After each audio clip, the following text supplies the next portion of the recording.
Welcome back to my YouTube channel Chitra Sharma. तो guys आज मैं लेकर आई हूँ आप लोगों के लिए बहुत ही इंटरेस्टिंग वीडियो। और आज कुछ नया होने वाला है। आज से हम स्टार्ट कर रहे हैं हॉरर सीरीज। और थंबनेल देखे तो आप लोग समझ ही गए होंगे मैं क्या आप लोगों के साथ शेयर करने वाली हूँ आज। तो गाइज आज मैंने डिसाइड किया कि अब मैं थोड़ा सा कुछ इंटरेस्टिंग लाती हूँ आप लोगों के लिए। बहुत टाइम से कुछ इंटरेस्टिंग नहीं आया है, तो मैंने सोचा अब हॉरर सीरीज स्टार्ट करते हैं, वो भी रियल वाली। कोई फेक नहीं है, कोई झूठ नहीं। काफ़ी टाइम से वेडिंग वीडियोस देख के आप लोग भी पक चुके होंगे एंड मैं तो पक ही चुकी हूँ, क्योंकि मैं काफ़ी टाइम से वेडिंग वाले ही वीडियो डाले जा रही हूँ। तो मैंने सोचा अब कुछ नया कंटेंट लेकर आते हैं। बट गाइस अब जो कंटेंट मैं लेकर आई हूँ इसमें सीरियसली आप लोगों को बहुत ज़्यादा मज़ा आने वाला है। तो आज की वीडियो में आप लोग देखने वाले हो मेरे लाइफ के पर्सनल जो एक्सपीरियंस है वो मैं आप लोगों के साथ शेयर करने वाली हूँ, जो कि फर्स्ट एक्सपीरियंस रहा है मेरी लाइफ का। एंड इसके बाद अगर आप लोगों को मेरी ये वीडियो पसंद आएगी तो मैं नेक्स्ट और भी कई सारी इसके ऊपर वीडियोस लाने वाली हूँ अगर आप लोगों को पसंद आएगी। बट वीडियो स्टार्ट करने से पहले आप लोग प्लीज़ मेरे चैनल को लाइक शेयर एंड सब्सक्राइब करना बिल्कुल भी ना भूलें। अगर अभी तक आप लोगों ने मेरे चैनल को सब्सक्राइब नहीं किया है तो प्लीज़ सब्सक्राइब कर लीजिए। और अगर वीडियो पसंद आए तो मेक श्योर लाइक करके जरूर जाना। सबसे पहले मैं आप लोगों को बता देती हूँ, अगर आप लोगों को डर लगता है, भूतों से डर लगता है, भूतों की स्टोरी से डर लगता है या रात में डरावने सपने आते हैं तो प्लीज़ मेरी वीडियो बिल्कुल मत देखिए, स्किप कीजिए, क्योंकि आज कुछ ऐसा ही मैं कंटेंट लेकर आई हूँ। आप लोगों को बहुत ज़्यादा डर भी लगने वाला है और हो सकता है रात में आप लोगों को सपने भी डरने वाले आएँ। तो प्लीज़ अपनी सेफ्टी अपने हाथ में। एंड गाइस एक और बात, अगर आप लोगों को वीडियो में जो भी नॉइज़ क्रिएट होता है तो प्लीज़ उसको इग्नोर कीजिएगा, क्योंकि नाइट का टाइम है और अभी लिटरली 9 बजे हुए हैं और 9 बजे के टाइम में ये वीडियो शूट कर रही हूँ। एंड गर्मी बहुत ज़्यादा है हमारे यहाँ। तो हमारे यहाँ क्या, अभी मैंने जहाँ भी सुना है वहाँ न्यूज़ में भी दिखा है, सभी जगह गर्मी बहुत ज़्यादा है। तो मैं आप लोगों को पहले ही बता देती हूँ, अगर नॉइज़ क्रिएट होता है तो प्लीज़ इग्नोर कीजिएगा। और मैं आप लोगों के लिए इतनी गर्मी में वीडियो बना रही हूँ तो प्लीज़ मेरे इस हार्ड वर्क को अप्रिशिएट कीजिएगा। तो चलिए बिना देरी के वीडियो को स्टार्ट करते हैं। सो गाइस आज की जो स्टोरी मैं आप लोगों को सुनाने वाली हूँ ये मेरी लाइफ का रियल इंसिडेंट है, जो कि जब हुआ था मेरे साथ, जब I was in 11th class. उस टाइम हुआ क्या था, एक्चुअली मैं जब 11th क्लास में थी तो मेरे 11th क्लास के एग्ज़ाम चल रहे थे। आप लोगों ने शायद सुना हो तो जो 6 मंथली 3 मंथली या 9 मंथली के जो एग्ज़ाम होते हैं हमारे यहाँ तो उनको त्रैमासिक, 6 मासिक और 9 मासिक की परीक्षा बोला जाता है, शायद ऐसा ही कुछ है। तो उस टाइम पे मेरी 9 मंथली के एग्ज़ाम चल रहे थे। मुझे बहुत अच्छी तरह से याद है जब मैं 11th क्लास में थी तो मेरे 9 मंथली के एग्ज़ाम चल रहे थे। एंड उस टाइम पे मेरी एक फ्रेंड थी, मैं उसका नाम नहीं लूँगी इसमें, मैं उसका कुछ और नाम रख देती हूँ, मैं उसका नाम रिया रख देती हूँ। तो मेरी जो फ्रेंड थी रिया और एक और साथ में फ्रेंड थी, हम तीनों बेस्ट फ्रेंड हुआ करते थे। तो मेरी फ्रेंड रिया और जब हम दोनों एग्ज़ाम दे करके घर पहुँचे थे, तो ये उस टाइम का इंसिडेंट है गाइस। तो जब हम लोग जैसे ही एग्ज़ाम दे के घर पहुँचे थे तो एग्ज़ाम दे करके तो हम लोग अपने अपने घर आ गए थे। एक्चुअली हुआ क्या था, हम दोनों उस टाइम पे साइकिलिंग करते थे, क्योंकि घर से हमारा जो स्कूल था वो काफ़ी दूर था, समथिंग 6-7 किलोमीटर की दूरी पर होगा। तो वहाँ से हम लोग डेली अप डाउन करा करते थे बाय साइकिल। तो साइकिल से हम लोग जाते थे और जैसे ही हम लोग, हमारे जो एग्ज़ाम थे, हमारा जो स्कूल का टाइमिंग था वो 12 o'clock का था। बट एग्ज़ाम के टाइम पे जो एग्ज़ाम हमारे हुए थे वो मॉर्निंग के सेशन में हुए थे। तो मॉर्निंग सेशन में एग्ज़ाम जैसे ही हुए थे एंड एग्ज़ाम खत्म होने के बाद हमारा लास्ट एग्ज़ाम था, मुझे बहुत अच्छी तरीके से याद है।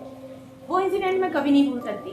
तो क्योंकि हमारी लाइफ के जो ऐसे एक्सपीरियंस होते हैं, खास करके हॉरर एक्सपीरियंस, घोस्ट एक्सपीरियंस, हम लोग कभी नहीं भूल सकते। तो मुझे बहुत अच्छी तरह से याद है जब हमारा लास्ट एग्ज़ाम था तो हम दोनों सीधे डायरेक्ट अपने घर पहुंचे थे। एंड घर पहुंचने के बाद गाइस लगभग 1:30 से 2 बजे के समथिंग मेरी फ्रेंड का कॉल आता है। उस टाइम पे मेरे पास मोबाइल नहीं था, बट मेरे जो पापा का मोबाइल था उस पर उसका कॉल आया था। उसके घर में मोबाइल फ़ोन अलाउड थे बट उसके पास नहीं था, लेकिन काफ़ी सारे मोबाइल थे तो उसने मुझे कॉल किया। बट हमारे घर में एक ही मोबाइल था और एक भाई के पास था। भाई अक्सर बाहर रहते थे एंड पापा का मोबाइल तो घर पर ही रहता था। तो पापा के फ़ोन पर फ़ोन आया। उस टाइम मैं खाना खा रही थी एक्चुअली, क्योंकि दोपहर का टाइम था। जैसे मैं घर पहुंची थी तो घर पहुंचते पहुंचते इतना टाइम हो चुका था, 1:30 से 2 बजने वाले थे शायद। तो 12 बजे जब हम लोग स्कूल से फ्री होते थे एग्ज़ाम दे करके, तो फिर थोड़ा फ्रेंड्स के साथ गॉसिप करना, एग्ज़ाम कैसा गया कैसा नहीं गया वगैरह वगैरह, ये सब सारी गॉसिप करना, एंड इतनी दूर फिर साइकिलिंग करके जाना, तो टाइम तो लगता ही है। तो उस टाइम भी 1 से 1:30 का टाइम था जब मैं लंच कर रही थी गाइस। एंड फिर अचानक से मेरे पापा के फ़ोन पे फ़ोन आता है मेरी फ्रेंड रिया का। तो मेरी मम्मी ने कॉल उठाया था या मेरे भाई ने कॉल उठाया था, इतना मुझे याद नहीं है, बट फिर मुझे फ़ोन दिया गया कि मेरी फ्रेंड का फ़ोन है। तो मैंने बात की, तो मेरी फ्रेंड ने बोला कि चित्रा हम दोनों आज घूमने चलते हैं। मेरी फ्रेंड के पास स्कूटी थी उस टाइम पे एंड मेरे पास नहीं थी। तो उसके घर पे स्कूटी थी, तो उसने कहा मैं स्कूटी लेकर के आ जाती हूँ, 10 मिनट में आती हूँ, तो जल्दी से रेडी हो जा, हम लोग घूमने चलते हैं। मैंने बस यही सुना था, बट घर वालों का भी डर था, क्योंकि अभी मैं स्कूल से आई थी एंड लिटरली 1:30 से 2 बजे का टाइम था एंड मुझे घर से ज़्यादा कहीं जाने नहीं दिया जाता था हमारी फैमिली में उस टाइम पे। तो मैंने सोचा पहले अपने भाई से पूछ लेती हूँ एंड पापा की परमिशन ले लेती हूँ। तो वहाँ से परमिशन मिल चुकी थी एंड मेरी फ्रेंड भी आ चुकी थी। फिर हम जल्दी से रेडी होकर के जाने लगे थे। वैसे भी मेरी आज भी आदत है, अगर कोई मुझसे बस एक बार बोल दे कि घूमने चलना है तो मैं फ़ौरन रेडी हो जाती हूँ। तो गाइस हम लोग जाने वाले थे, हमारे यहाँ पे एक पार्क था पास में ही, थोड़ी सी दूर पर था, शायद 2 से 3 किलोमीटर दूर होगा। तो हम लोग वहाँ जाने वाले थे। वहाँ पे काफ़ी बड़ा तालाब है, एक तरीके से एक डैम जैसा बोल लो, छोटा मोटा डैम, बट वो डैम नहीं था, वो तालाब था, जो कि अभी भी है। एंड वहाँ पे गाइस लिटरली मैं उसका नाम नहीं लूँगी क्योंकि वो हमारे यहाँ पे फेमस जगह है, अभी भी कई लोग वहाँ पे जाते हैं। उस जगह का मैं वीडियो में नाम नहीं लूँगी, लेकिन मैं कुछ पिक्चर्स डाल दूँगी। ये पिक्चर उस टाइम की तो नहीं, मतलब उसी गार्डन की है, उसी जो वहाँ पे तालाब था उसी गार्डन की फ़ोटो वगैरह है, तो मैं इसमें ऐड कर दूँगी। पहले हम जाया करते थे, उसके बाद भी काफ़ी जाया करते थे, तो उस टाइम मैंने पिक्चर्स की थी, तो उस टाइम के फ़ोटोज़ मेरे पास हैं, तो मैं यहाँ पे ऐड कर दूँगी। जो लोग मुझे जानते हैं वो लोग समझ ही जाएंगे कि मैं कहाँ की बात कर रही हूँ। हाँ, उस जगह के बारे में आज भी लोग बोलते हैं कि जो तालाब है हमारे यहाँ का, वहाँ पे हर साल वो तालाब किसी न किसी की जान को ले रही है। तो कई सारे बच्चे हैं जो वहाँ पे डूबकर मर जाते हैं या किसी और कारण से मर जाते हैं। मैं उन लोगों की बात नहीं कर रही हूँ जिन्हें तैरना नहीं आता, मैं उन लोगों की बात कर रही हूँ जिन्हें बहुत अच्छी तरीके से तैरना भी आता है।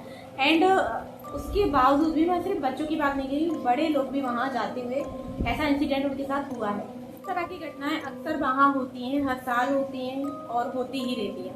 वहाँ ऐसा कुछ है नहीं, बट पता नहीं उस तालाब में क्या है। लेकिन मैं बात कर रही हूँ अपने साथ जो इंसिडेंट हुआ उसकी। उस तालाब के पास तो मैं गई भी नहीं थी, उससे पहले ही मेरे साथ ये सब कुछ हो चुका था। सो वापस पॉइंट पे आते हैं, यहाँ की हम बात कर रहे थे। तो होता क्या है, मेरी फ्रेंड का जैसे ही फ़ोन आता है तो उसने मुझे बोला कि तुम जल्दी से 10 मिनट में रेडी हो जाओ। तो मैं खाना खा रही थी उस टाइम पे, तो मुझे कई लोगों ने मना भी किया था कि दोपहर के टाइम बाहर नहीं जाते हैं, और उस टाइम पे मैंने खाना खाया हुआ था और मेरी फ्रेंड भी खाना खा कर ही आई होगी।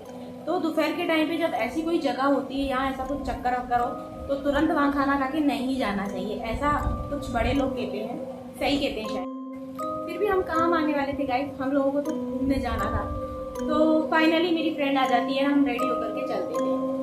5 मिनट के अंदर अंदर हम लोग वहाँ पहुँचने वाले थे, क्योंकि घर से 2 या 3 किलोमीटर की दूरी पे था एंड स्कूटी से हम लोग जाने वाले थे, तो इतना टाइम तो लगता नहीं है। 5 से 10 मिनट में हम लोग उस जगह पे पहुँचने वाले थे। बट तालाब से थोड़ी देर पहले ही जहाँ से गार्डन स्टार्ट होता है, वहाँ पे जो मेन रोड था, हम रोड तक ही पहुँचते हैं गाइस। तो वहाँ पे गाइस ट्रेन की पटरी थी, ट्रेन की पटरी, अभी तो वहाँ पुल बन चुका है, पुल के नीचे से जाया जाता है, बट पहले सीधा रास्ता था। पास में ही हनुमान जी का मंदिर भी है यहाँ हमारे यहाँ, वहाँ पे तो वहाँ वो पंचमुखी जी के नाम से फेमस है वो मंदिर, और वहाँ से तो गार्डन काफ़ी दूर था। वहाँ से हम लोग सीधे जा रहे थे एंड राइट हैंड साइड हमें वहाँ से लेना था।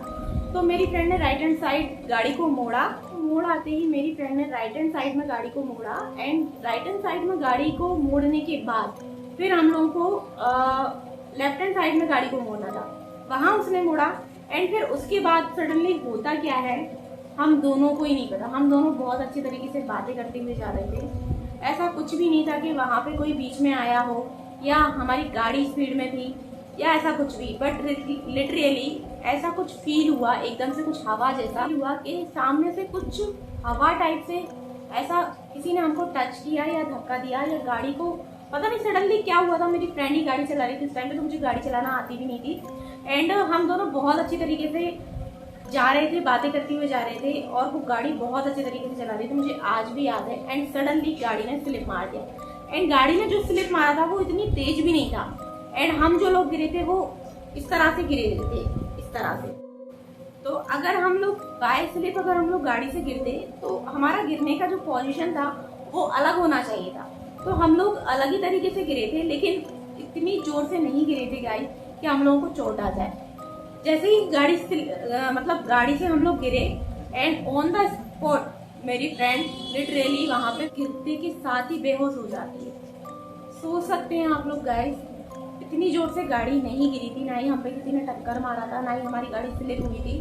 सडनली हम दोनों गिर चुके थे, और जो गिरने का रीजन था वो बस यही था, जो चीज़ उसने फील की वो चीज़ मैंने भी फील की। जो एक एनर्जी टाइप की जो चीज़ हम लोगों ने फील की थी, उसको तो हम लोग बता भी नहीं सकते हैं कि हमने किस तरह से उसको फील किया था। मैं सिर्फ आप लोगों को बोल ही सकती हूँ कि मैंने वो चीज़ फील की थी लिटरली। अब होता क्या है, अगर जैसे हम लोग गिरते हैं, हम जिस भी साइड गिरते हैं उस साइड हमको चोट लगती है। हम लोग इस तरह से गिरे हुए थे, हमारी गाड़ी जैसे ये रोड है और हम लोग इस तरह से गिरे हुए थे, तो हमें यहाँ चोट आनी चाहिए थी या हमारे सिर में चोट आनी चाहिए थी, बट ऐसा कुछ भी नहीं हुआ। जब हम लोग गिरे थे तो हमारी पोजीशन अलग थी गिरने की, एंड हमारी जो चोट लगी थी वो कहीं और ही लगी थी। मेरी फ्रेंड ऑन द स्पॉट बेहोश हो जाती, एंड मैं जिस साइड से गिरती हूँ तो मेरे ना एक तो मेरे लिप्स पे चोट आती है, जो कि मुझे बहुत बाद में पता चलता है, एंड मेरे यहाँ घुटने में बहुत ज़्यादा तेज तरीके से चोट आ जाती है। इतनी तेज चोट आती है ना कि उस टाइम तो इतना फील नहीं हुआ था, बट ये चोट मुझे लिटरली 1 मंथ तक इसने मुझे परेशान किया है। एंड मेरे फाइनल एग्जाम भी आने वाले थे उस टाइम पे, कुछ ही टाइम में। हमारे जो 9 मंथली के एग्जाम थे उसके बाद तुरंत ही हमारे फाइनल एग्जाम भी आने वाले, तो मुझे यही टेंशन था कि मेरी चोट सही होगी या नहीं होगी, और हुआ भी यही था। मेरी चोट काफ़ी टाइम तक ठीक नहीं हुई थी, मेरे घुटने में ना बहुत तेज़ी से मुझे लगी हुई थी, तो उस टाइम पे मैं ठीक से बैठ उठ भी नहीं पा रही थी, चल भी नहीं पा रही थी। तो उस टाइम पे मेरी फ्रेंड गिर जाती है, एंड होता क्या है कि हम थोड़ी देर बाद मैं उसको उठाती हूँ, तो रिया रिया करके मैं अपनी फ्रेंड को आवाज़ देती हूँ, एंड वो कुछ नहीं बोलती है। एंड सामने से मैं क्या देखती हूँ, कुछ आंटियाँ आ रही होती हैं जो कि उस टाइम पे शायद झाड़ियों में घास वगैरह या जो सूखी लकड़ियाँ वगैरह होती है वो काट रही होती है, और वो काफ़ी दूर थी। बट उन्होंने देखा सडनली हम लोग जो गिरे थे उस टाइम पे, उन्होंने वहाँ से हम लोगों को देख लिया था, क्योंकि दूरी इतनी नहीं थी, बट दोपहर का टाइम था, दूसरा हम लोग खाना खा कर के गए थे, और ऐसे टाइम पे ऐसी जगहों पे कुछ ना कुछ तो होता ही है। एंड हम लोगों से कुछ लोगों ने मना भी किया था कि आप लोगों को खाना खा के तुरंत वहाँ नहीं जाना चाहिए, बट हमें कुछ और जगह दिखी नहीं थी घूमने लायक उस टाइम पे, तो हमने सोचा वहीं जाते हैं। एंड फिर बाद में वहाँ से सामने से कुछ आंटियाँ आती हैं, पीछे से भी कुछ गाड़ियाँ आती हैं। यहाँ वो गाड़ियाँ जो थी उसमें कुछ भैया लोग बैठे हुए थे, और ऐसा नहीं था कि हम लोग वहाँ अकेले गए थे, वो जगह पे कोई ना कोई होता ही है। और वहाँ पे काफ़ी दूर जाके छोटा सा एक मंदिर भी है। तालाब में ये चीज़ें होंगी, लेकिन अननेचुरल जो चीज़ होती है, जो हवा होती है, उसका कोई अंदाज़ा नहीं लगा सकता है, वो कभी भी कहीं भी आ जा सकती है। वहाँ पे मैं बहुत ज़्यादा डर जाती हूँ, क्योंकि मैं वैसे ही अपने घर वालों से बहुत डरती थी उस टाइम पे, और कहीं जाने के लिए 10 बार परमिशन लेनी पड़ती थी, और ऐसा कुछ हो जाए तो बहुत ज़्यादा डर लगता है। तो उस टाइम पे मेरी फ्रेंड भी नहीं उठ रही थी, उन भैया लोगों ने उसको उठाया, वो बेहोशी की हालत में थी, और उसके भी शायद मुँह वगैरह में से खून आ रहा था, उसको भी चोटें लगी हुई थी। तो वो जो आंटियाँ और जो भैया लोग थे उन लोगों ने बोला कि आप अपने आप को संभालो, हम इसको उठाते हैं अभी, और आप अपना एड्रेस वगैरह दे दो, और घर का नंबर है तो वो दे दो, क्योंकि हम उस टाइम पे फ़ोन नहीं रखते थे, तो हमारे घर पर ही फ़ोन था, तो उन्होंने हमसे फ़ोन नंबर मांगा, बट मैं घर पे फ़ोन नहीं बताने वाली थी। मैंने अपनी फ्रेंड का नंबर दे दिया, फ्रेंड का जो घर था, घर का नंबर था वो दे दिया। तो उन लोगों ने घर का एड्रेस पूछ के उसको वहाँ छोड़ने के लिए मुझसे कहा कि हम उसको वहाँ छोड़कर आते हैं, तो इसके घर पे छोड़ के आते हैं, एंड आपको रास्ते में ड्रॉप कर देंगे। तो मैंने कहा भाई मुझे मेरे घर ड्रॉप मत कीजिएगा, मुझे बाहर गली में ड्रॉप कर देना, क्योंकि अगर घर पे किसी को पता चला तो बहुत डांट पड़ने वाली है। तो ये सोच करके मैंने भैया लोगों को बोल दिया था कि आप मुझे रास्ते में ही छोड़ देना। तो उस टाइम पे मेरे पैर में काफ़ी तेज चोट लगी हुई थी, एंड मेरे यहाँ पे भी काफ़ी स्वेलिंग आ चुकी थी, तो जो लिप्स का एरिया था वहाँ पे काफ़ी स्वेलिंग आ चुकी थी। एंड लिटरली गाइस, जब मैं स्कूल गई थी तो 3 दिन तक मैंने अपना फेस कवर किया हुआ था, क्योंकि बहुत ज़्यादा स्वेलिंग आ गई थी। एंड मुझे एक पल के लिए ये भी लगने लगा शायद ये स्वेलिंग नहीं जाने वाली। एंड उस टाइम पे हुआ क्या था, फिर इस इंसिडेंट के बाद मैं इतना ज़्यादा डर चुकी थी एंड घर जाने के कुछ दिन बाद मुझे बुखार भी आ जाता है। उस टाइम पे होता क्या था, मैं छोटी छोटी बातों पे बहुत ज़्यादा डर जाती थी एंड ये इंसिडेंट जो हमारे साथ हुआ ये मेरे दिमाग में घर कर चुका था एंड मैं उस टाइम पे मुझे 2 से 3 दिन के बाद फिर मुझे फीवर आ गया इस चीज़ को लेकर के। और मैंने घर पे भी बताया कि ये चीज़ मेरे साथ हुई है एंड पैर में जो घाव हुआ था वो इसी की वजह से हुआ था। घर वालों ने इतना ज़्यादा कुछ कहा नहीं, थोड़ा बहुत डांटा था उस टाइम पे, तो ये डर मुझे लगा हुआ था एंड ये सारी घटना हम दोनों के साथ हुई थी। एंड उस इंसिडेंट के बाद मैं कभी भी पार्क ये थी या उस तालाब के आसपास कभी अकेले नहीं गई हूँ। और ऐसे टाइम पे तो हम लोग कभी नहीं गए, कभी भी जाना होता था तो हमारी जो आंटी थी ऊपर रहा करती थी, जो हमारी मकान मालकिन आंटी हुआ करती थी, वो उनके साथ हम लोग फिर घूमने जाया करते थे। मेरी मम्मी जाती थी इवनिंग के टाइम पे, तो फिर हम लोग उन्हीं के साथ जाया करते थे, हम अकेले कभी नहीं गए गाइस। और आज भी वहाँ पे ऐसे कई सारे इंसिडेंट होते हैं, ये रियल है। मेरे साथ काफ़ी सारे ऐसे इंसिडेंट हुए गाइस, तो मैं इस चीज़ पे काफ़ी बिलीव करती हूँ क्योंकि इससे पहले भी एक घटना थी जो मेरे साथ हुई थी, बट मैं इस वीडियो में उसको नहीं बता सकती हूँ। अगर आप लोगों को ये वीडियो पसंद आएगा, अगर आप लोग चाहते हैं मैं आगे भी ऐसी तरह से अपनी रियल लाइफ के इंसिडेंट आप लोगों के सामने लेकर आऊँ, तो आप लोग प्लीज़ मुझे कमेंट कीजिएगा एंड वीडियो को ज़्यादा से ज़्यादा लाइक कीजिएगा, शेयर कीजिएगा एंड चैनल को सब्सक्राइब कीजिएगा, तो मैं आगे और भी वीडियोस लाऊंगी। बट उन्हीं में से ये वाला इंसिडेंट भी बहुत ज़्यादा रियल है गाइस, जो कि हमारे साथ हुआ था। और जब ये हुआ था उस टाइम का हम उसके बारे में, उस इंसिडेंट के बारे में आज भी सोचते हैं तो लगता है कि हमें वहाँ नहीं जाना चाहिए था, क्योंकि छोटी छोटी चीज़ें इग्नोर करने से कभी कभी बड़े बड़े हादसे हो जाते हैं लाइफ में। तो इस तरह से आप लोग भी केयरफुल रहिए, और अगर हमारे घर के बड़े लोग हमें मना करते हैं इस चीज़ के लिए तो प्लीज़ मत जाइए, मत कीजिए ऐसा कुछ। तो गाइस आज की वीडियो को यहीं एंड करते हैं। ये थी मेरी लाइफ की real story, ghost story, horror story जो भी है। अगर आप लोगों को वीडियो पसंद आए तो मेक श्योर लाइक करके जरूर जाएँ। मैं आप लोगों से मिलती हूँ फिर नेक्स्ट वीडियो में, तब तक के लिए love you guys, bye bye.